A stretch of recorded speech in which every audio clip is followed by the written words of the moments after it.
We were a group of ashram artists, and we came together, and for us, kind of the search was that how to, in a more deep way, invoke art and understand art.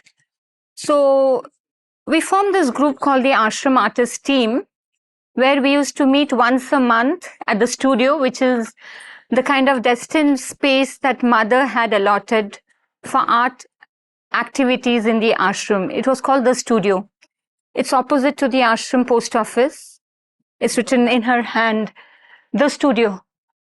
So we used to meet there once a month, and for us, as practitioners of art or lovers of art, we said that art is not just another profession. It's not just another career. So for us who are here in Auroville or in ashram, there's so much that has been said about art by Mother and Sri Aurobindo. And the deepest perspective that they have given is connecting art with yoga. And what does it really mean? So here I'm reminded, so the first picture that you have on the screen is, so the talk theme today is ethics, aesthetics, and the Gita. So in the context of what I just now told you, the Ashram Artist team selected the Gita as the topic for an exhibition, which we offered for Sri Aurobindo's 150th birthday. And the exhibition happened in the Ashram Gallery, and then Tapas has invited the exhibition at Kalakendra. So we asked ourselves, like, let's look at Gita for the exhibition as a theme, because Sri Aurobindo, as all of you know, his whole turn in his life from revolutionary to yogi, that whole transition happened through Krishna giving him the Gita. So for those of you who don't know about this incident, Sri Aurobindo was first connected with the Indian independence movement. And he was a man who was working behind the scene and inspiring the Indians to freedom, to nationalism. And the Britishers had gauged that he was actually the most dangerous man behind the scene, but they never had any tangible kind of proof for it. So to cut the long story short, he was on some false charge imprisoned, and when he was in his solitary confinement, he has this experience of Sri Krishna everywhere. This Vasudeva Darshan, he saw the judge as Krishna, he saw the witness as Krishna, he saw the audience as Krishna, he saw the accused as Krishna, and in the thick of the courtroom, Krishna comes and gives him the Bhagavad Gita. And that's what kind of changed him from revolutionary to yogi. So we said that the Gita could be a very poignant trigger point for us to invoke as the theme for the exhibition. And that's how we selected the theme of the Gita as the exhibition. So the opening painting that we have on the screen is a painting by Nandalal Bose. And for all of you who don't know about Nandalal Bose, so Nandalal Bose was an artist from Bengal who was a student of Abanindranath Tagore, the uncle of Rabindranath Tagore, and he was invited by Rabindranath Tagore to join him in his Shantiniketan experiment of a school in the lap of nature. And he, on Tagore's invitation, joined him there and brought a revolution to Indian art and a renaissance to Indian art. So this painting that we have here, I have kind of selected it as the key painting, which is actually addressing the whole context of the dilemma of the Gita. So what is the Gita? You can even, we can have it like a little interactive thing. If anyone has anything to comment or say, you're welcome. So actually the Gita is the moment when Arjuna, in the thick of the Kurukshetra, sees his gurus and his family and his kin line. So Kurukshetra is a battlefield where the war between the Pandavas and their cousins, the Kauravas, is taking place. And the war is the usual feud over property, over kingdom, over power. And symbolically, it becomes like a moment where the action, the war has to be done to reaffirm truth. So Arjuna has been the destined instrument in the hands of Krishna to execute this war, to be the kind of person to oppose the falsehood that the Kauravas represent. But as all of you know, Arjuna, when the war was declared, had the choice of having the whole army on his side or Krishna. And he chooses Krishna. So he chooses Krishna as his charioteer. So this particular painting by Nandalal Bose that we have, you see Krishna as the charioteer and Arjun seated behind. And it is the moment where they are getting ready for the Kurukshetra war.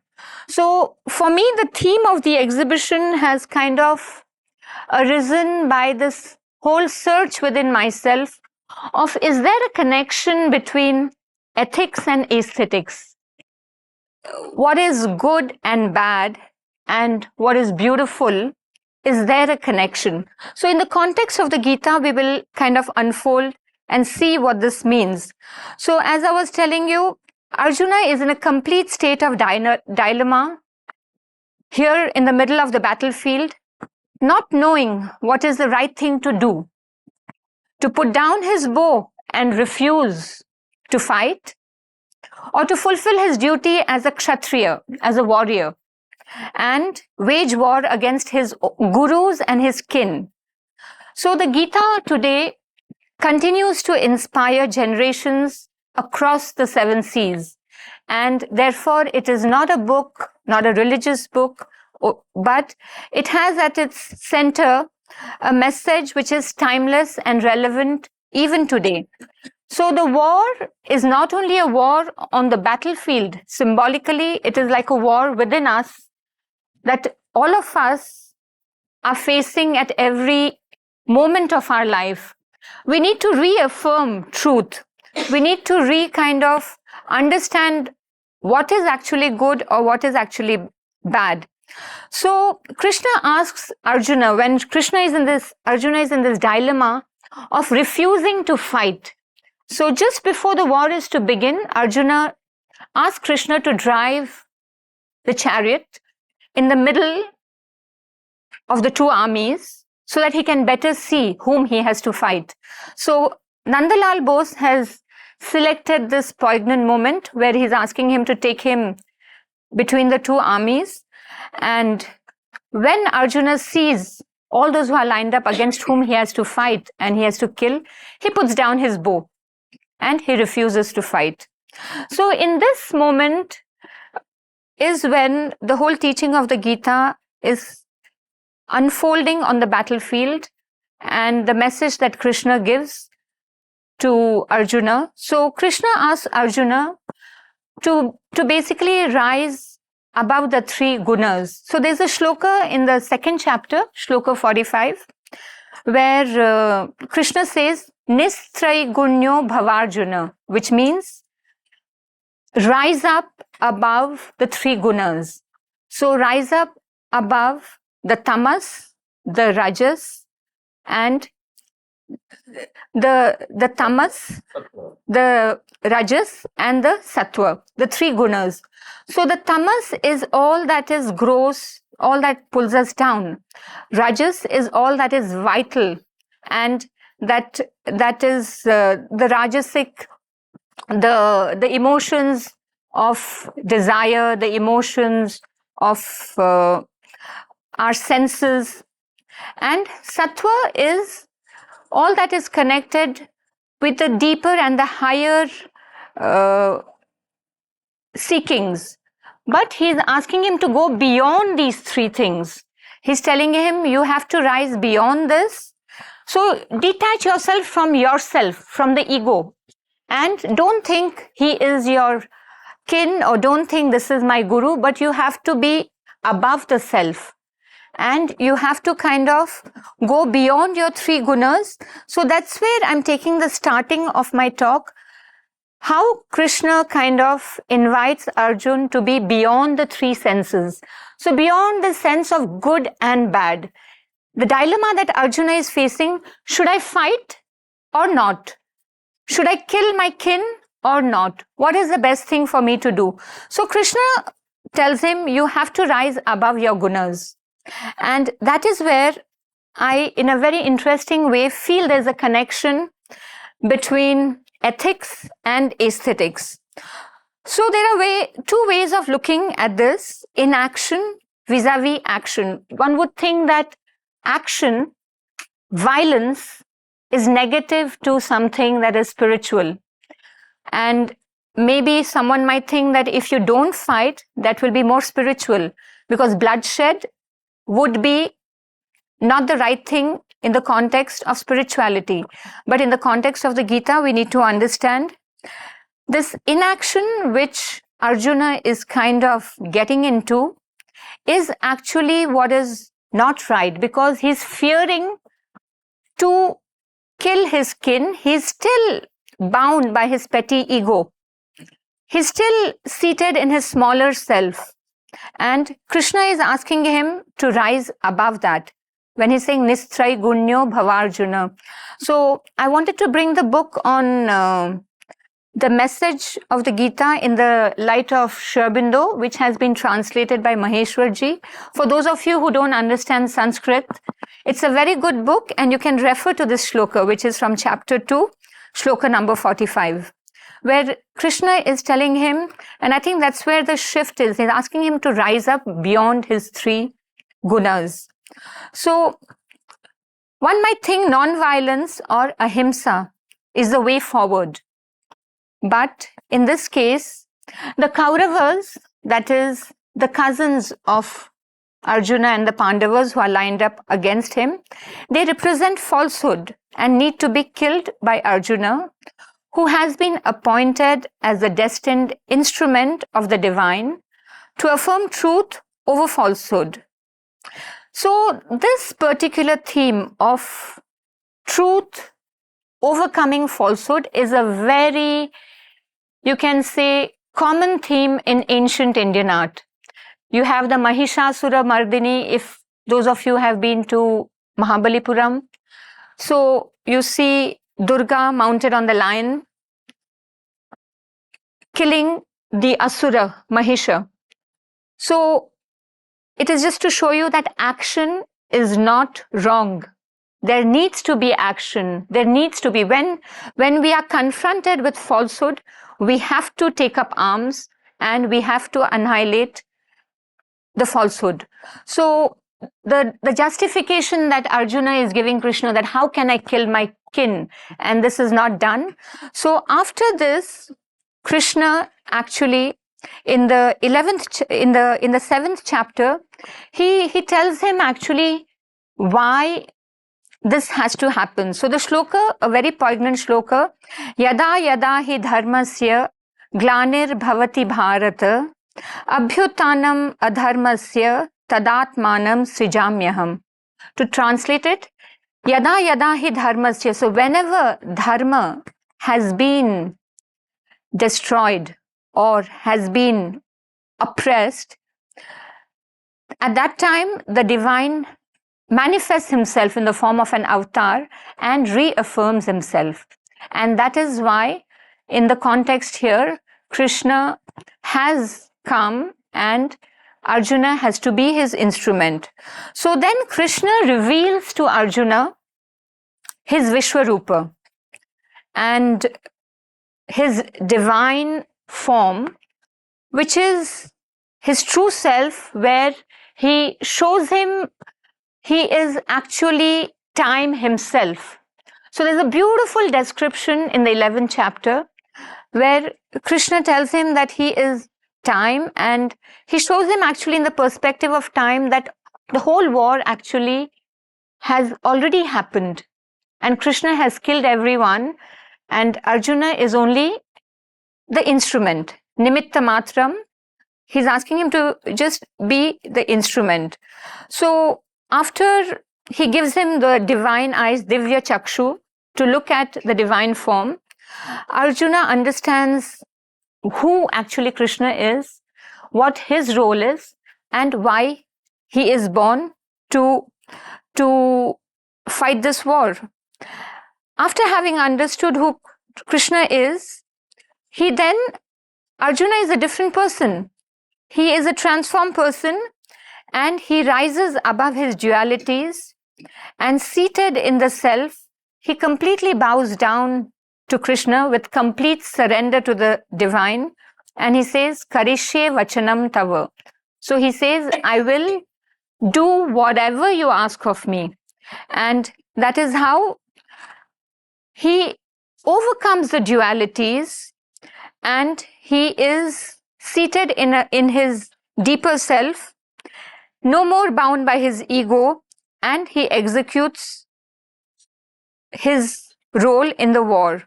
So now, coming to the connection with aesthetics, I hope I have been able to a little bit translate how he is kind of made aware of how he should overcome his dualities. And now we are going to look at, in aesthetics, the rasa that we talk about in ancient Indian art. So the rasa is actually the understanding of the pure ananda, that is expressed through any form of art. That is the pure rasa. So I am going to show you in Indian aesthetics how Indian art has never been bound by just the visual, just what we see with the optical eyes. From the very beginning, it has been an intuitive form of art. From the very beginning, it has been, in that sense, free of physical reality.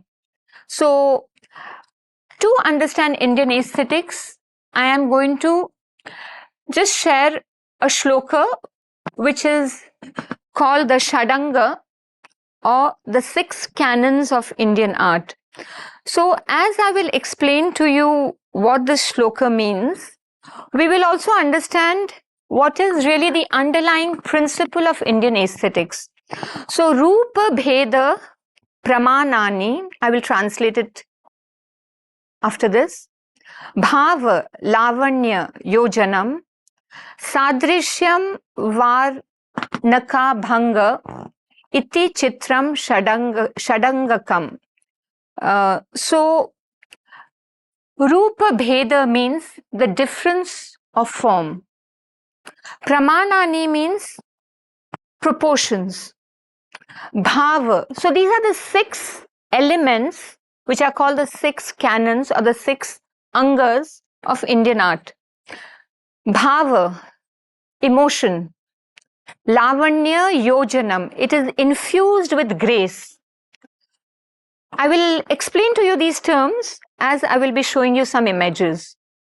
Sadrishyam is similitude of form.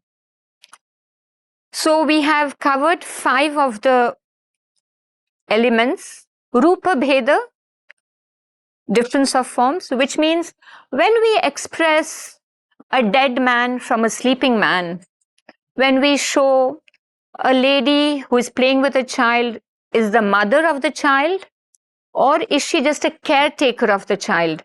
So these differences, the Rupa Bheda will take care of.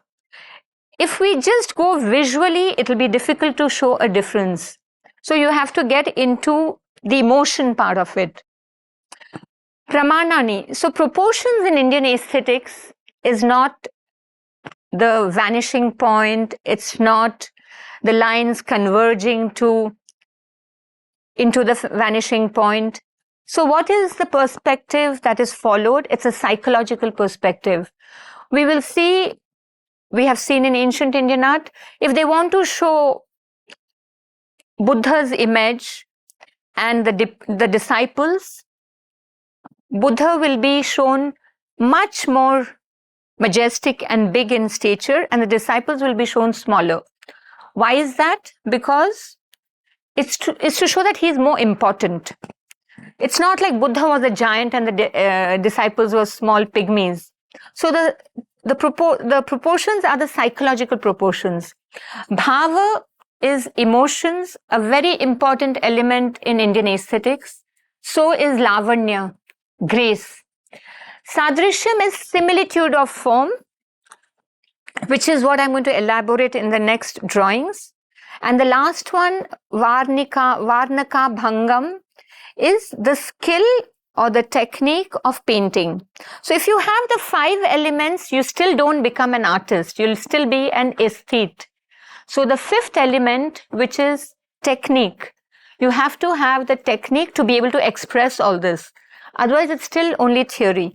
So now we will move on to the next slide. And here, through the Indian artistic anatomy, we will kind of re-explain the Shadanga that I spoke to you about. And in these drawings that you're seeing, these are drawings done by Abanindranath Tagore's students, Nandalal Bose and Venkatappa, when they were students of Abanindranath Tagore while studying at Kolkata. So there was this whole nationalist movement that was, on one side, Sri Aurobindo was doing it through politics. On the other side, the Bengal school was doing it through art. Rabindranath Tagore's school was also a repercussion of that. So there was a whole renaissance in art that was flourishing at that time. And they were trying to re-invoke an Indian aesthetics and an Indian language.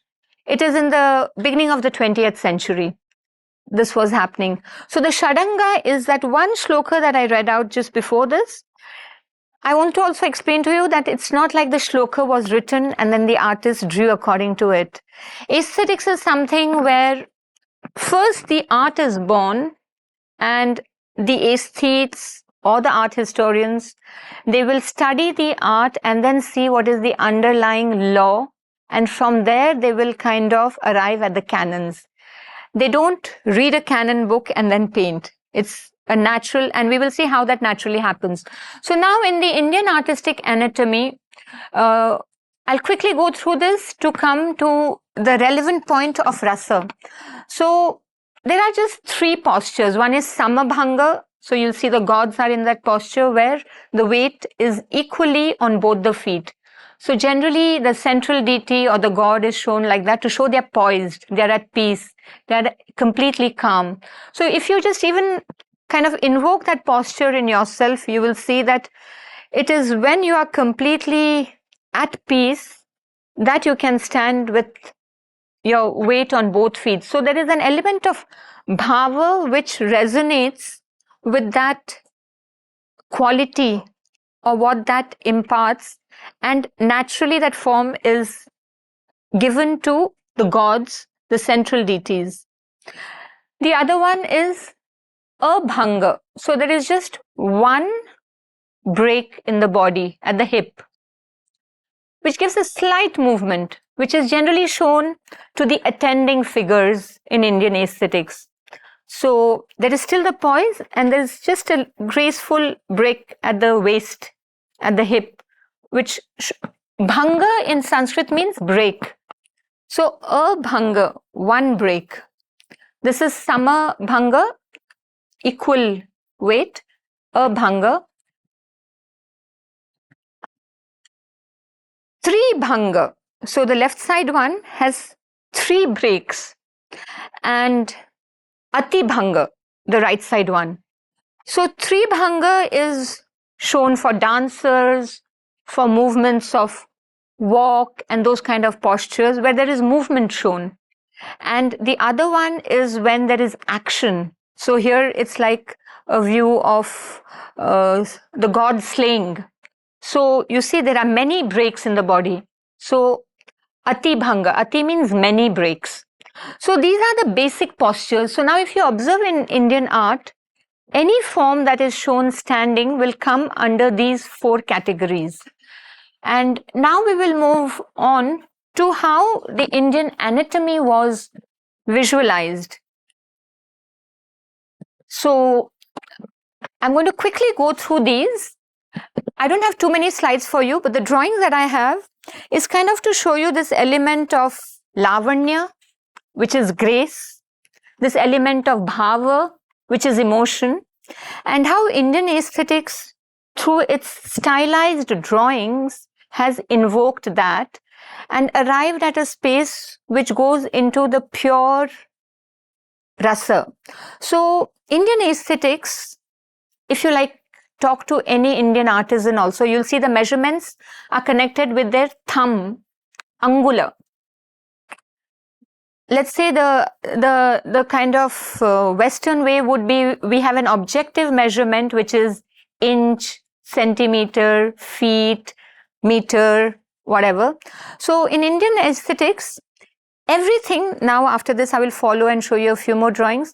The measurements are connected either to your own body part or to an imagery with an animal form, a flower form, a tree form.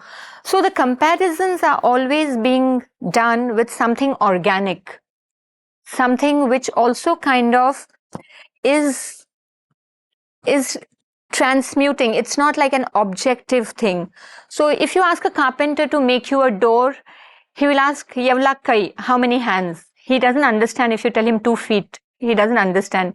He will take his hand and he will measure and he will. So it's something that's very like tangible. And that is how they have also measured. So they don't have one measurement. They have a measurement for an adult. There's a measurement for a child. There's a measurement for an asura. There's another measurement for a god. So this is just to show you a basic, because our time is today focused on how I'm connecting ethics with aesthetics in the context of the Gita.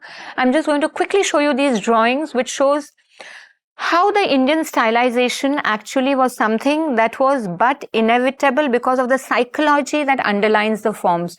So the head has been compared to an oval shape, an egg. The other head has been compared to a leaf. So now when we see these comparisons, one is a formal connection. The other is also a connection with the kind of whatever would be the texture or the quality or the smoothness of that object. I will make it a little more clear when we look at the features. So like, for example, the conch is compared to the throat. So you have the comparison of the lines, but it's also the throat is the seat of our voice, and the conch is also used for blowing. So how the sound of the conch is connected with the sound of the throat. And these comparisons are very interesting because when an artist draws, he has the kind of counterpart of the conch to give him a guideline of how to do the throat. And that is a kind of a simplified form, which makes it simpler for him to understand the form of the throat. And the stylization becomes more universal. The chin is compared to the seed. It's, I think, called borboti seed. So it's a seed of a beans. So that bean is also of that shape, but it's also hard. So you see our chin in our face is the hardest part, unlike, let's say, your cheeks or your other parts. So the comparison is always with the shape as well as the psychological feeling that object kind of translates. There's a comparison for the lower lip, which is being compared to a flower. So again, as I said, the shape is also being compared, but the softness of the petal of the flower is compared with the softness of a lip. And so when the artist has this as the similitude, it invokes with the shape the bhava also. It invokes with the shape a kind of a rhythm of that object also.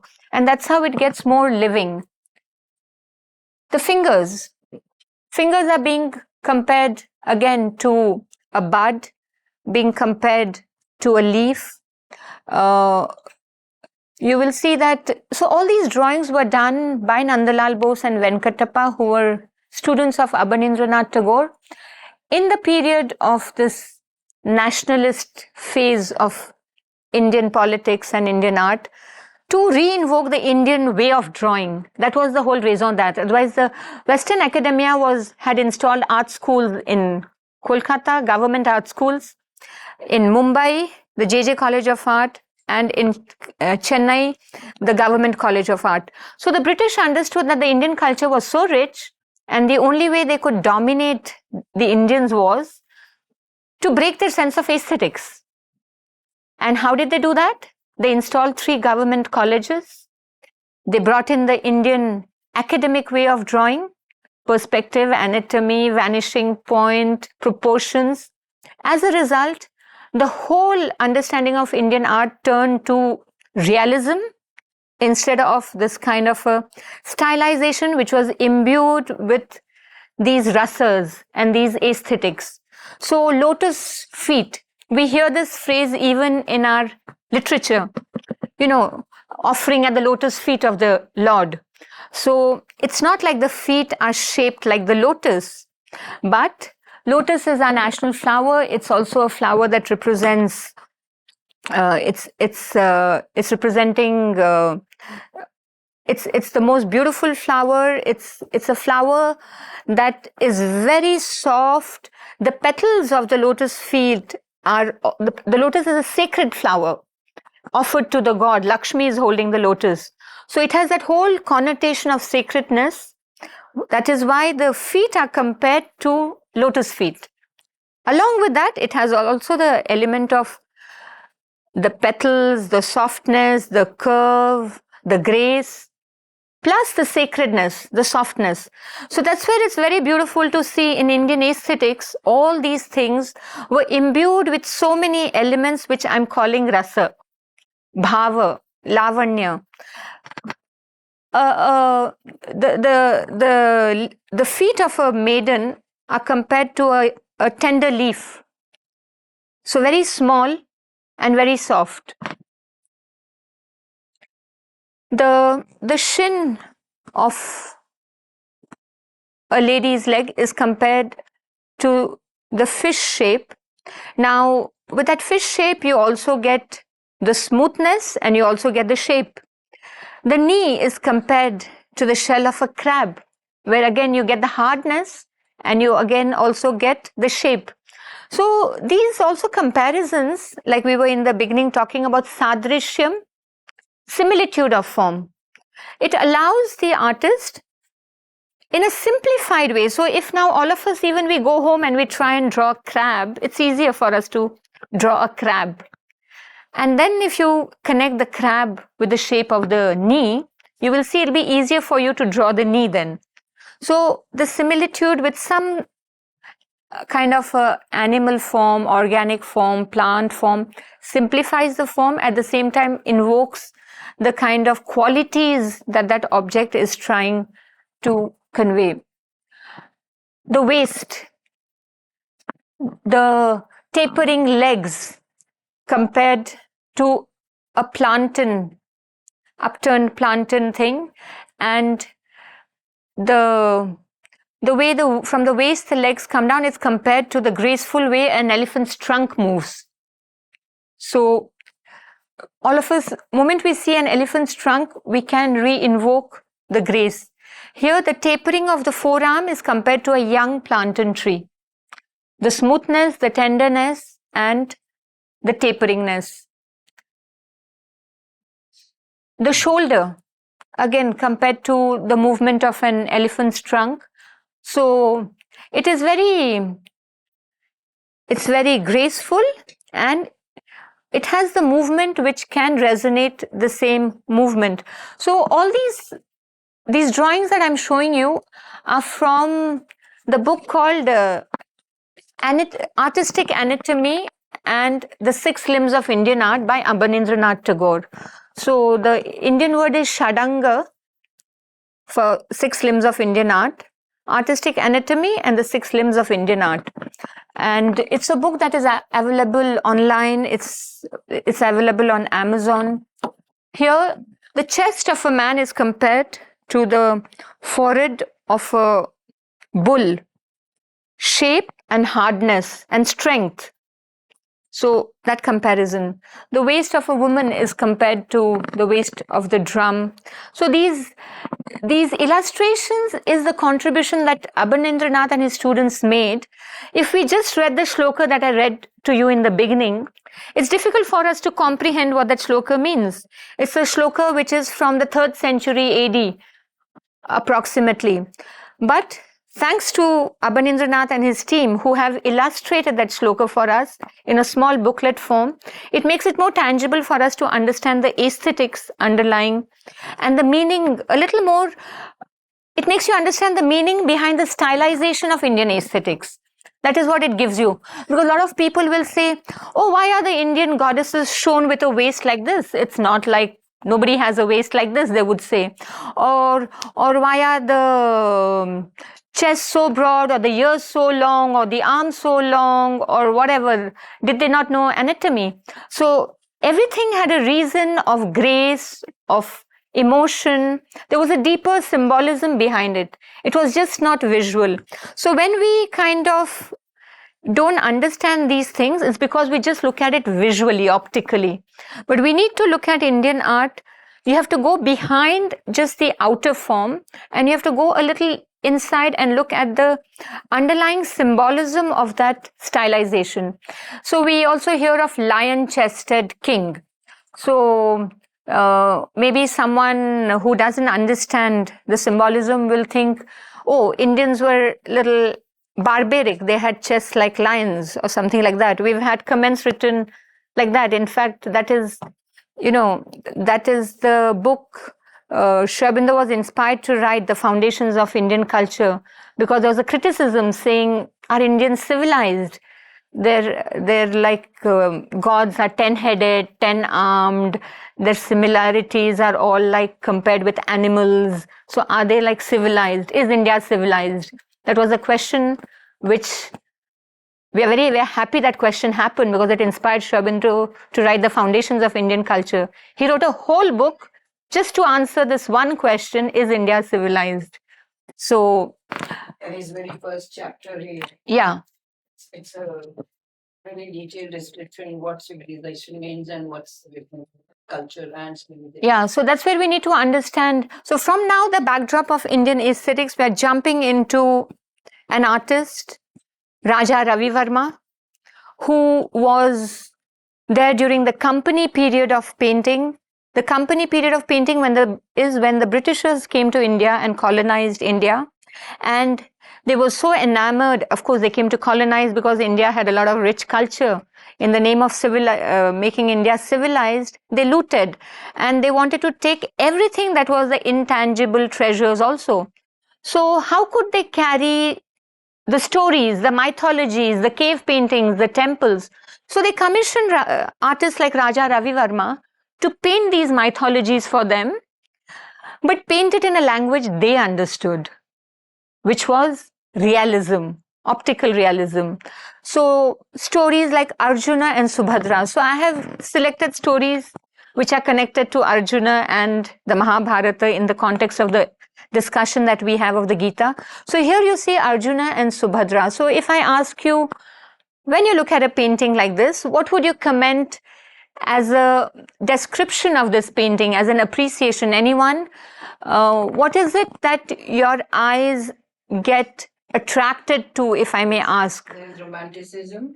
Okay. Emotion. So the romanticism that we talk about, what kind of romanticism is it? It's a romanticism, it's a visualization which is very dramatic, we may say, very theatrical. It's almost like a mise en scène of a stage drama. So it is still very, very much connected with what we see visually with our two eyes. It's as if it were real people acting or playing the role of Arjuna and Subhadra, and we appreciate how well they have painted the textiles, we appreciate the light and shade, the chiaroscuro, we appreciate the background, which is like, a receding perspective and diffused perspective of the background. Shape of Indian woman's body. So typical shape as we would see visually, or if we took a photograph. So I'm going to use two words because finally after we kind of discuss too much, it gets confusing. So it's more realistic in the sense what we see really with our eyes or with a lens. And I will just share another picture with you because this is the closest I could get to showing a picture of violence by the same artist, Raja Ravi Verma, because we are talking in the context of the Gita and the war at Kurukshetra. So here is an image of Draupadi Vastra Haranam. So for those of you who don't know the mythology behind, so when the cousins, the Kauravas and the Pandavas are playing the game of dice, and the Pandavas lose the game of dice, so they had accepted to give whatever they owned and whatever was asked. So they kind of have lost everything that they owned, and the only thing that remained was Draupadi, their wife. So the shameless Kauravas asked them to bring Draupadi then. And they want to humiliate her, so they disrobe her. And Draupadi was married to the 5 Pandavas. So Draupadi in the courtroom prays to Krishna and says that you are the only one who can save me in this situation. And as the story goes, that her sari never ends. And at the end, the Kaurava is fallen unconscious. He cannot disrobe her, and Krishna comes and saves her from humiliation. So this is that scene that Raja Ravi Verma has painted. If we look in the context of aesthetics that we have been discussing, so he's again, it's like a moment of the greatest violence, you might say, and he has again shown it in a very theatrical context, in a very realistic manner. From here, we are going to now jump to Nandalal Bose's picture of the Mahabharata. So this is the Kirti Mandir, a temple of fame built by the Maharaja Sayaji Rao Gaikwad in Baroda, where Nandalal Bose was invited to paint a few murals inside. And this was like the family, so this was the Gaikwad family's ancestral place for invoking the memory of their past predecessors. So in this temple, the cenotaph place, Nandalal Bose was invited to paint on the walls, and he has painted 4 gorgeous murals. So I'm selecting the mural which is connected with our story of the Mahabharata. So the title of this painting is Abhimanyu Vad. Abhimanyu, the son of Arjuna, is being killed in the battlefield. So these were the kind of tormenting incidents that happened in war. So for those of you who again might not know the story, so when Abhimanyu was in the womb of his mother, in Subhadra's womb, and the whole story, the knowledge was being imparted of how to enter the Chakravyuha, how to enter the war diagram.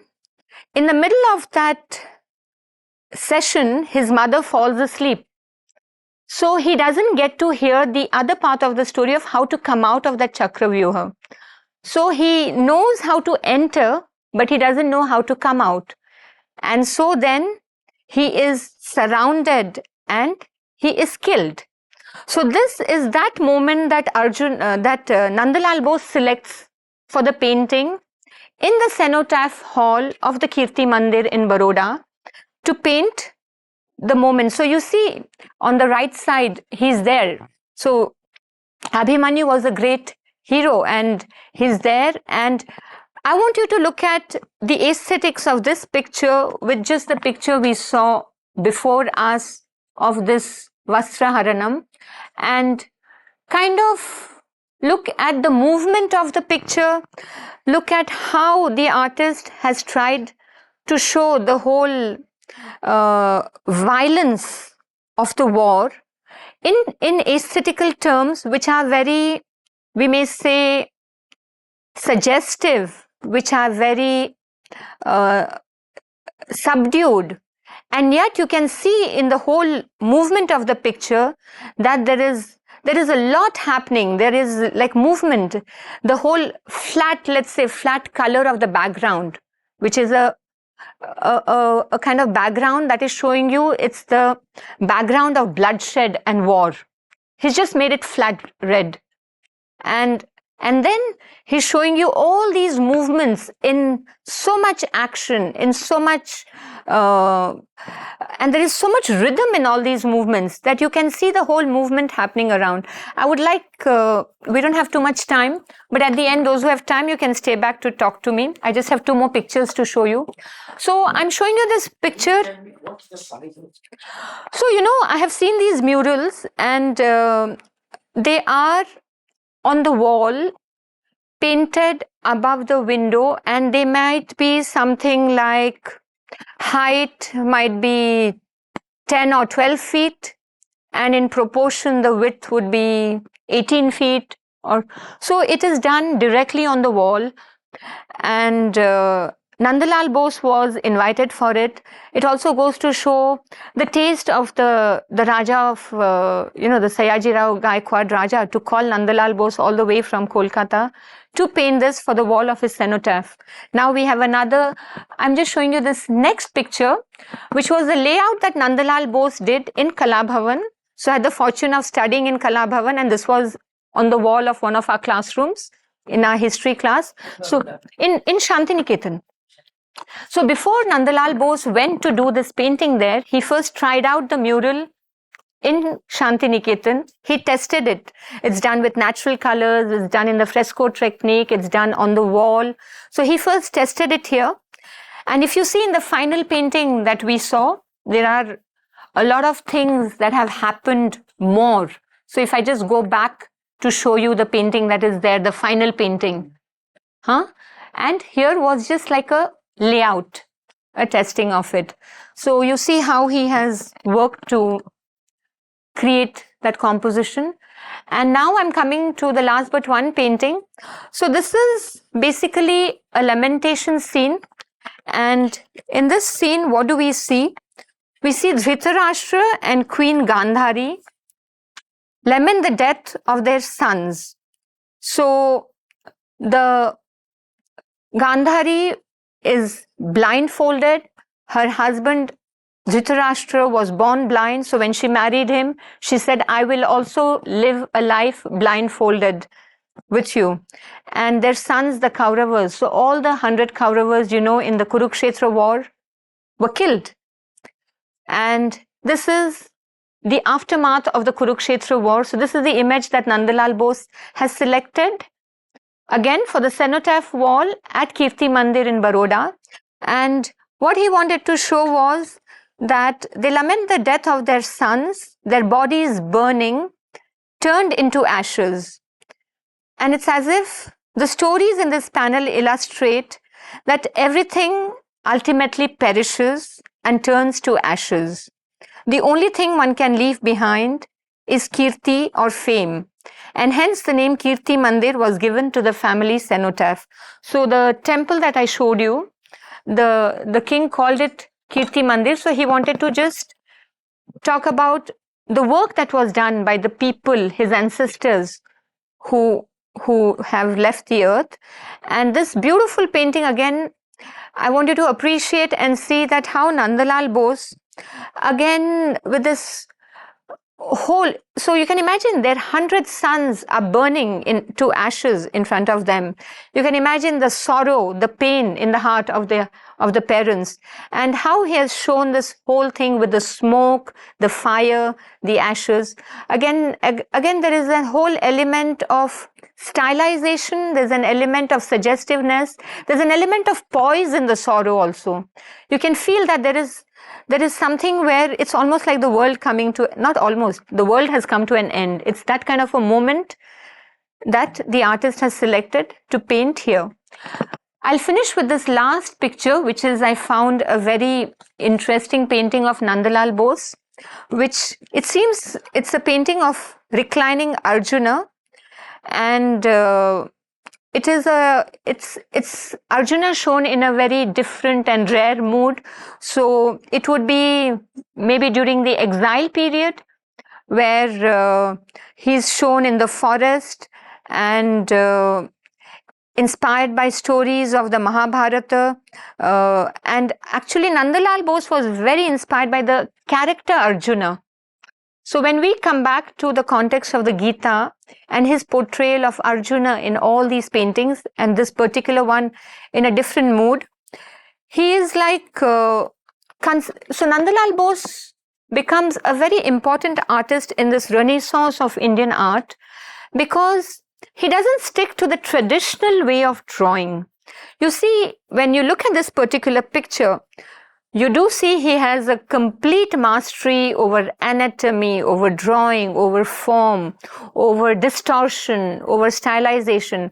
And with all that in mind, how in a very modern idiom, he's able to re-express these mythological stories in a completely nationalist way, in a completely Indianized aesthetics, where we appreciate the picture for its pure aesthetics, for its pure rasa, for the rhythm of the form, for the grace of the image. So with this, I come to the end of my slideshow.